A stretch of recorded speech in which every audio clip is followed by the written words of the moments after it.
मान्या सुर्वे, मान्या भाई, लेकिन इसका पूरा नाम था मनोहर अर्जुन सुर्वे।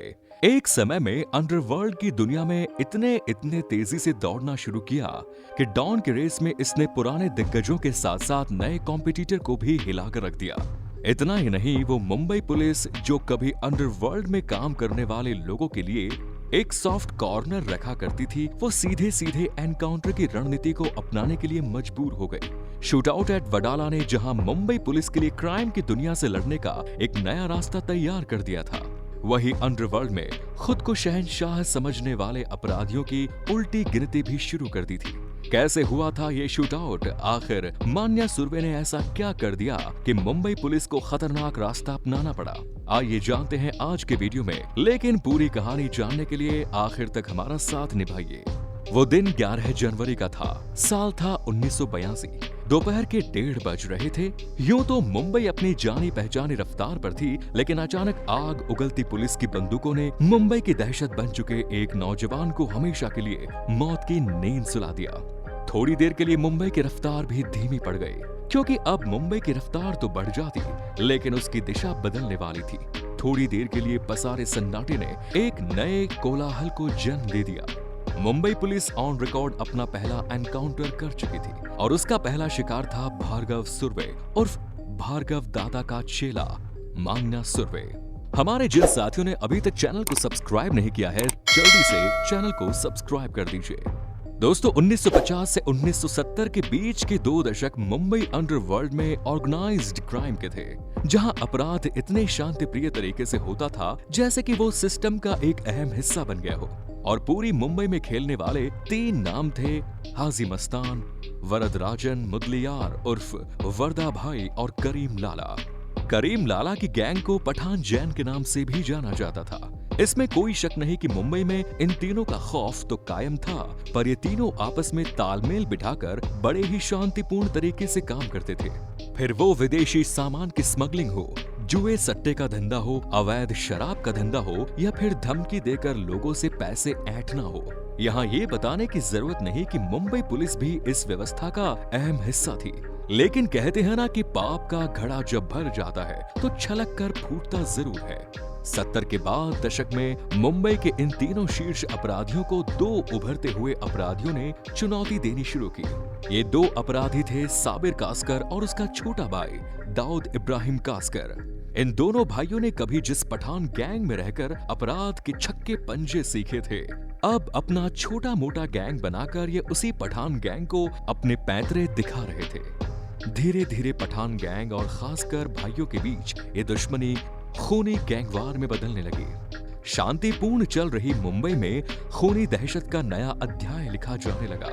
हालांकि एक बार हाजी मस्तान ने इन दोनों के बीच समझौता कराने का सोचा, पर यह समझौता सिर्फ ऊपरी दिखावा साबित हुआ। इन दोनों गैंग के बीच वर्चस्व की लड़ाई शुरू हो गई। एक दूसरे से आगे निकलने की होड़ में ये लाशों का ढेर लगाने पर तुले हुए थे। दूसरी तरफ महाराष्ट्र के रत्नागिरी में पैदा हुआ मनोहर मुंबई के कीर्ति कॉलेज से विज्ञान का अंडर ग्रेजुएट स्टूडेंट था। पढ़ने लिखने में होशियार, शरीर से स्वस्थ और बलिष्ठ और दिमाग से शातिर। मान्या सुर्वे का सौतेला भाई भार्गव सुर्वे भार्गव दादा के नाम से जाना जाता था और वो आपराधिक गतिविधियों में संलिप्त रहा करता था। कहीं न कहीं उसका प्रभाव मनोहर अर्जुन सुर्वे पर भी पड़ा। आगे चलकर एक व्यापारी की हत्या के आरोप में भार्गव दादा को गिरफ्तार कर लिया गया और उसके साथ मनोहर को भी पुलिस ने गिरफ्तार करके जेल भेज दिया। दोनों को उम्र कैद की सजा हुई और फाइनली सजा काटने के लिए वो लोग यरवड़ा जेल भेज दिए गए। लेकिन इस जेल में मान्या सुर्वे ने लड़ाई झगड़े के वो रिकॉर्ड्स कायम किए कि जेल प्रशासन की नाक में दम होने लगा। जेल में दूसरे कैदियों के साथ आए दिन होने वाले झगड़ों ने उसके दुश्मन बनाने शुरू कर दिए, पर उसकी सबसे बड़ी दुश्मनी पोट्या भाई के साथ थी। पोट्या भाई का असली नाम सुभाष भटकर था। जेल प्रशासन ने इसे यरवड़ा जेल से निकालकर रत्नागिरी जेल में ट्रांसफर कर दिया, पर मान्या को तो अपना गोल अंडरवर्ल्ड की दुनिया में नजर आ रहा था। उसे जेल काट कर अपनी जिंदगी बर्बाद नहीं करनी थी।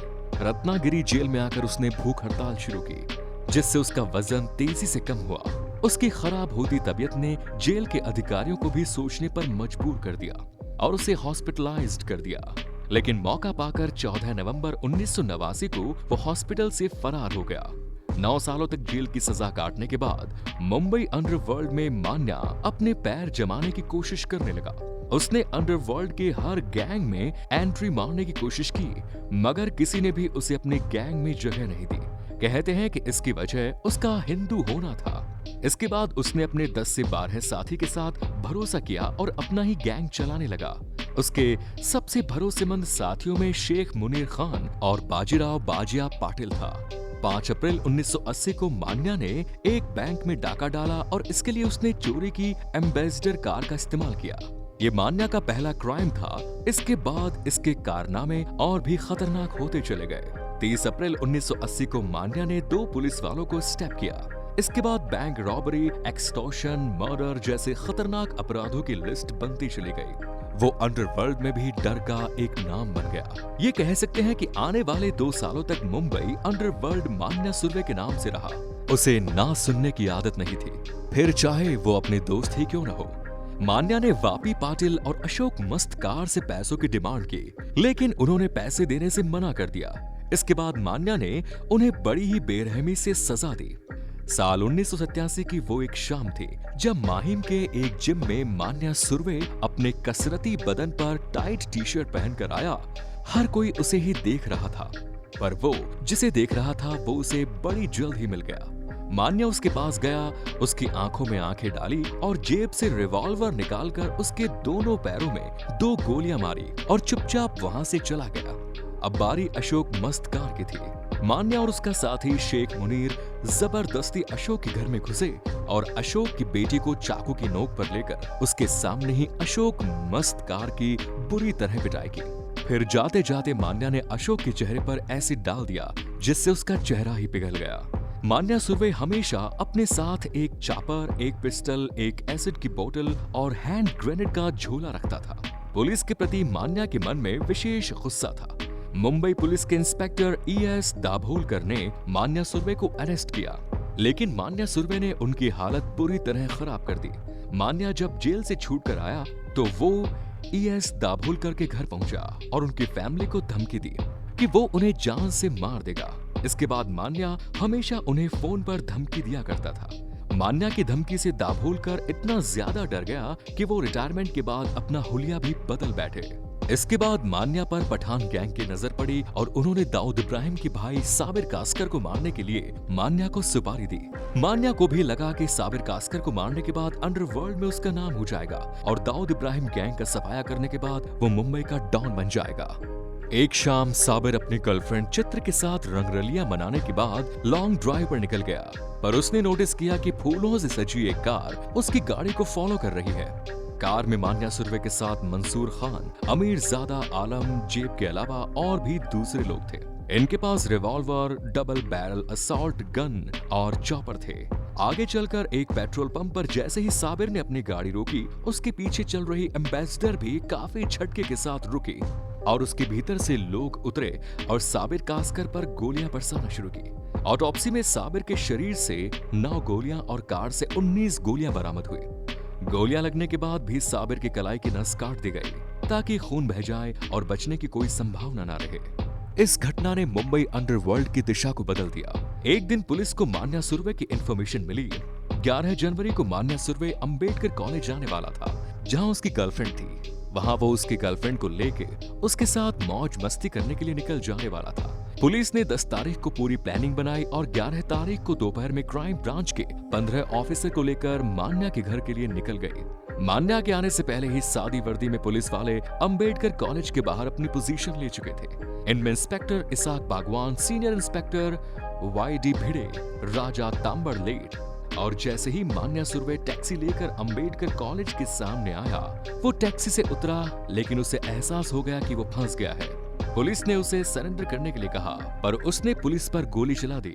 इसके बाद पुलिस ने भी फायरिंग की और मान्या सुर्वे को 6 गोलियां लगी। मान्या अभी जिंदा था। उसे पुलिस की गाड़ी में डालकर साइन हॉस्पिटल ले जाया गया, पर तब तक मान्या मर चुका था। तो दोस्तों, ये थी कहानी मान्या सुर्वे की। इस वीडियो पर आपकी क्या राय है कमेंट्स में जरूर बताइए। मिलते हैं नेक्स्ट वीडियो में। धन्यवाद।